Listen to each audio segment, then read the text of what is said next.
মঙ্গলবার রাতে বাবুসোনা স্ত্রী দীপা ভৌমিককে আটক করে র্যাব। জিজ্ঞাসাবাদে সে জানায়, স্বামীর মৃতদেহ তাজহাট মোল্লাপাড়া মহল্লায় তার প্রেমিক কামরুল ইসলাম জাফরির বড় ভাইয়ের নির্মাণাধীন বাসায় আছে।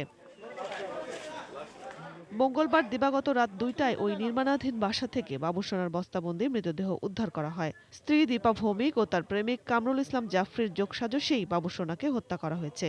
তারা দুজনেই তাজহাট উচ্চ বিদ্যালয়ের সহকারী শিক্ষক। র্যাবের তত্ত্বাবধানে আমরা যে তার স্ত্রী দেওয়া তথ্য মতেই আমরা র্যাবের অভিযান পরিচালনা করে আমরা এই লাশটি উদ্ধার করি। একটা পরকীয়া প্রেমের কারণে এই ঘটনা সংঘটিত হয়েছে, এই দুঃখজনক ঘটনা।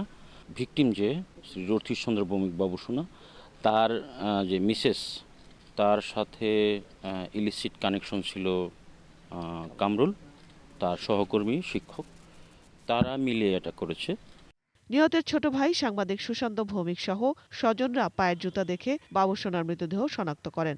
পরিকল্পিতভাবে এই হত্যাকাণ্ডটি ঘটনা হচ্ছে, যেটি গোটা বাঙালি আমাদেরকে একদম সমাজকে বা নাড়ে তুলছে। এটা পরিকল্পিত হত্যা এবং অত্যন্ত সুপরিকল্পিতভাবে একে হত্যা করিয়ে এখানে গুম করা হয়েছে। গত শুক্রবার সকালে বাড়ি থেকে বের হয়ে এক ব্যক্তির সঙ্গে মোটরসাইকেলে করে শহরের দিকে রওনা হয়েছিলেন রথীশ। এরপর থেকে তার সন্ধান ছিল না। নিখোঁজের পর তার সহকর্মীরা ধারণা করছিলেন জামায়াত কিংবা সন্ত্রাসীরা তাকে অপহরণ করেছে। পরে গত সোমবার তাজহাট উচ্চ বিদ্যালয়ের সহকারী শিক্ষক কামরুল ইসলাম ও মতিয়ার রহমানকে আটকের পর বেরিয়ে আসে প্রকৃত তথ্য।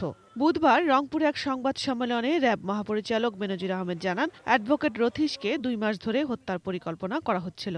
পারিবারিক অশান্তি, বিদ্বেষ, দ্বন্দ্ব, অবিশ্বাস, এ থেকেই মূলত এবং এই যে সেই সঙ্গে পরকীয়া, যা থেকে অবিশ্বাসের সূত্রপাত আর কি।